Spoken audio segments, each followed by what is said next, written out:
The Nazis were probably actually right about this. The moon is a reflection of the Earth, and it's basically a map in the sky.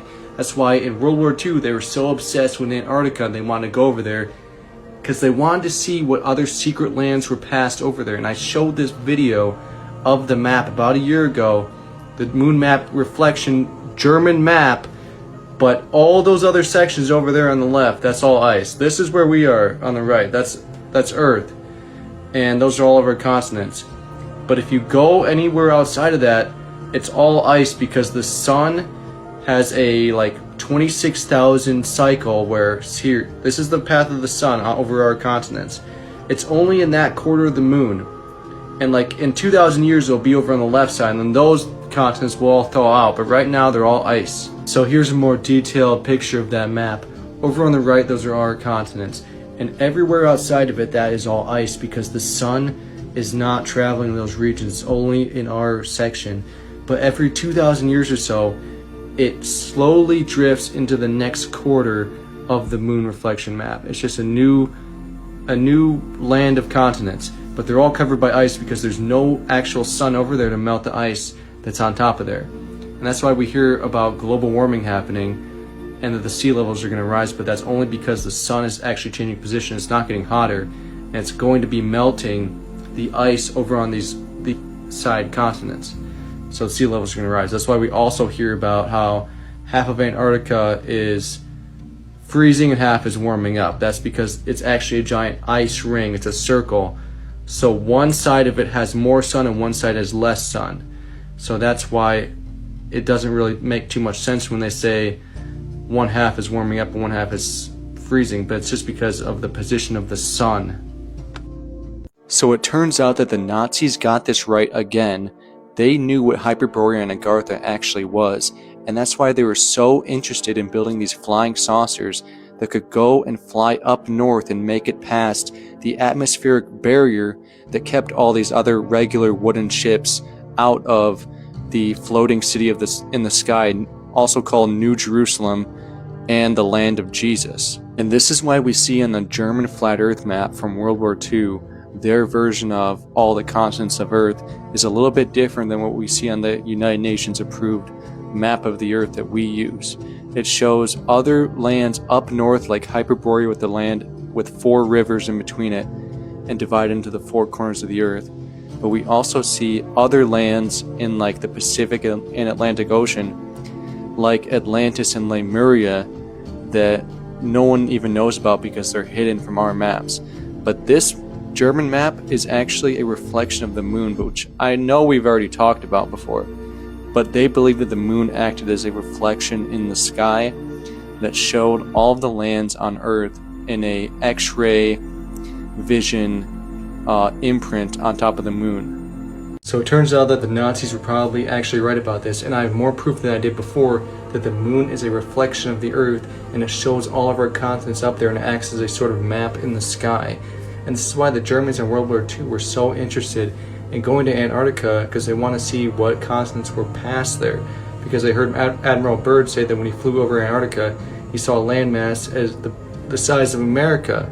So they wanted to go over there and check it out, and that's why there's so many German bases over in Antarctica.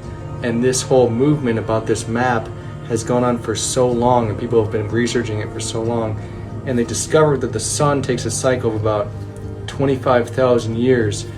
It goes around the entire moon, which is really just the Earth, and it warms up 1/4 of all the landmass that are frozen under the ice. And here's a more detailed view of that same moon map that you can see clearly that all these continents over here, that's ours. It's Africa, North America, Europe.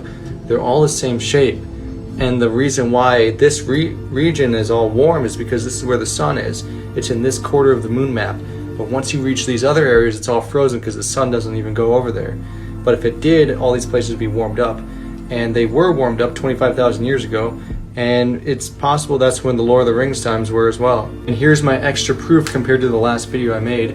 On May 3rd, 1964, a newspaper article was written about this because of all the research that had been going on post-World War II about what exactly the Germans had been doing in Antarctica. A new ice wall map has just been discovered, and it adds more detail to the long-lost World War II German flat earth map, which shows the ice wall and the secret continents that are hidden in our oceans and beyond.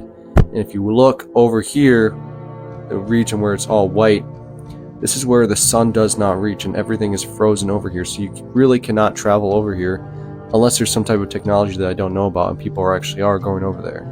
But this one shows a reflection of the moon as well as these secret continents that we have not seen before, like Atlantis in the Atlantic Ocean, of course.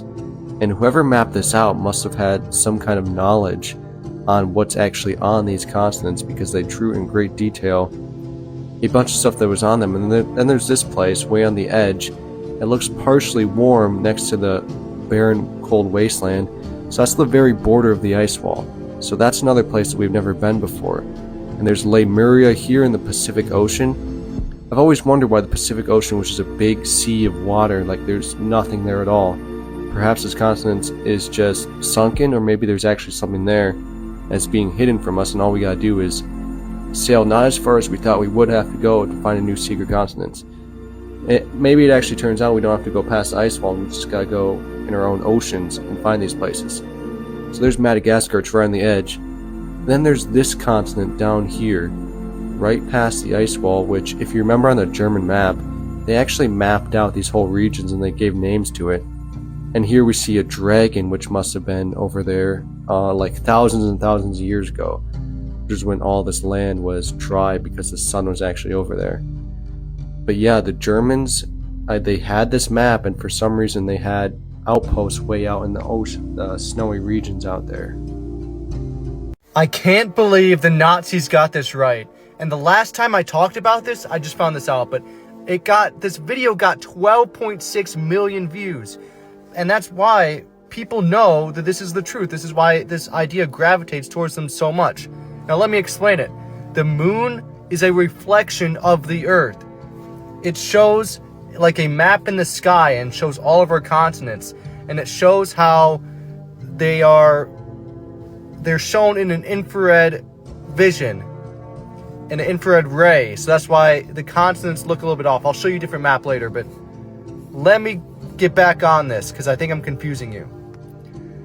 Our oceans always constantly change in elevation, so you don't see the water on the infrared vision. This is the truth. This is where we live, and the more that you listen to the truth and nothing but that, the more at ease you will feel. And the reason why, when you're hearing me speak right now about this, you're feeling relaxed because you know that this is what is true.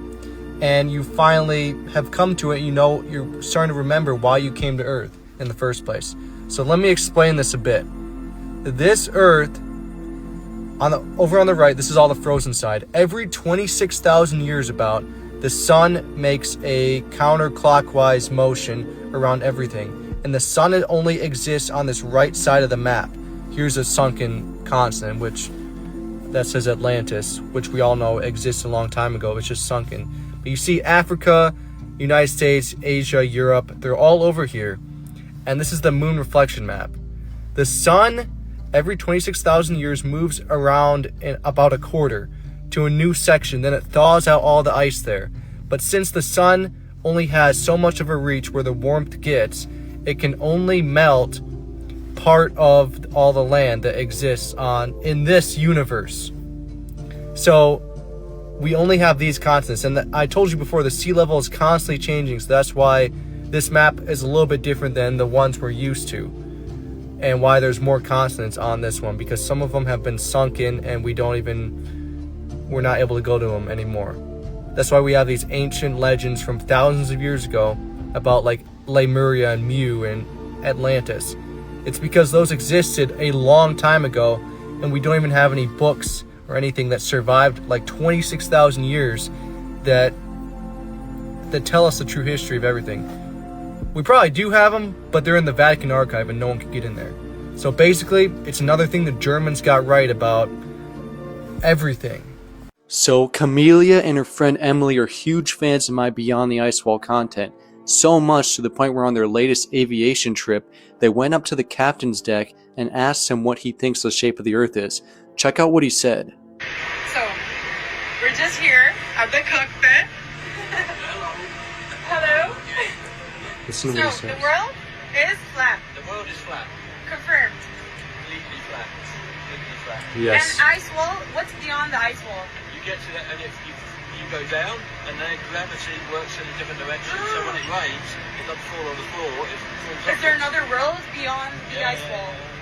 Wow. Guys, it is going mainstream. Pretty soon, everybody's going to know that there is land beyond the ice wall, and that there are many secrets being kept from us by the government about what's actually in Antarctica. So if you want to come with me, I've been planning this trip forever. I'm going to go at some point. I'm going to go to Antarctica, and I'm going to discover these secrets. If you want to come with me, just let me know. DM me, do whatever. Join my Discord. The link's in my bio. I really want to go on this trip, and I think it's about time that we put something together for it. The Nazis got it right about the ice wall. Part 4. I cannot believe it. We figured it out. All of reality. We figured out where there's more ice, and there's more land past the ice wall. We figured out where we actually are in the earth and how it all relates to everything else. I figured it out. I figured it out. We have to look at the Prague astronomical clock way up here. This thing's in like London or somewhere in Europe. It shows where we are on the 26,000 year timeline where all the land gets melted. So we're over on the right side, we're on the eastern side of it. And as it melts, as the sun moves, which is the middle part of that, it goes in a clockwise function. And if you look around here, it's the same as the moon. The moon shows all the land that's on Earth. It acts as a map in the sky. And then as the sun moves, it's like a magnet connected to all living things or something. Everything's magnetism, and once it moves around here, it warms up more of the land in other areas. But what if there was already another sun over there? So we know, if you know anything about flat Earth, the sun only has so much power, it can only cover so much land. So that's why we have all of our continents over there, and then everything around it is just ice. It's basically an ice wall. And then what if there's another sun somewhere out here, way off in the distance, and it's heating up another land that we can go travel to? This is why we see so much twin sun symbolism, and scientists are always saying there are more suns out there. What if this is what they mean? That they're actually over way off in a distance, and there's other lands over there. And don't even get me started on this ancient symbol, which was tried to be demonified, or whatever that word is. People hate this symbol, but it goes back to like ancient Chinese and Asian religions. Like if you remember the Legend of Zelda, there's a temple that had this symbol, and everyone in America freaked out because they're like, "What are you guys, a bunch of Nazis over there?" But it's actually just because it's just an ancient symbol that's used in their cultural practices.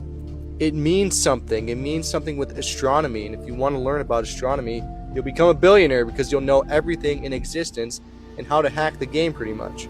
So this is our realm, and there's a black sun underneath us, and it projects infrared light onto the firmament, the dome above, which has the moon map in the sky.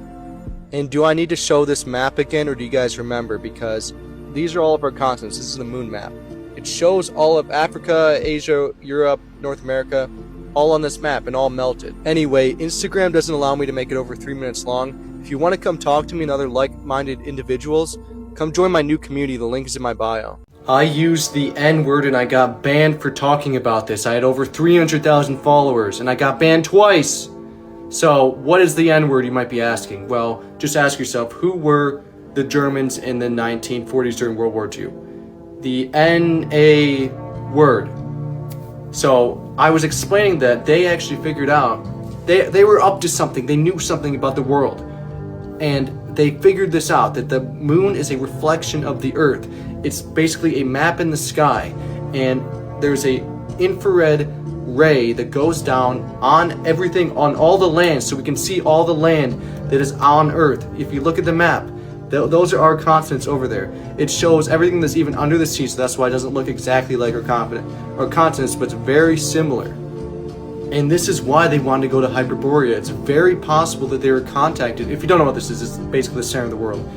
This is why they were contacted by them. They probably were. This is why there were rumors they had UFOs, because that's Hyperborean technology. They pass through the etheric waves in the atmosphere, and they gain free energy, and they have to be like all round like that so they're able to pass through the aquatic barriers past the firmament and past the ice wall. If you don't have something round, it won't flow through the space very well. So see, this is the moon map. Those are all of our continents over there on the right. And then these are all basically frozen because the sun hasn't gone over there in the 26,000 year cycle where it goes around in a clockwise fashion. And did you know that the magnetic North Pole, not the geographic, the magnetic, has been moving for the past 100 years up from northern Canada over towards Siberia, and it's moving at a rapid pace. This is proving that the sun is tied magnetically to the North Pole, and they rotate counter or clockwise around the entire realm that we're in. And it will melt one side of the ice wall, opening up a new land. But right now, the only place to go is Hyperborea and meeting the Agarthans over there, which I know is a huge trend right now because Gen Alpha actually knows the truth about so many things.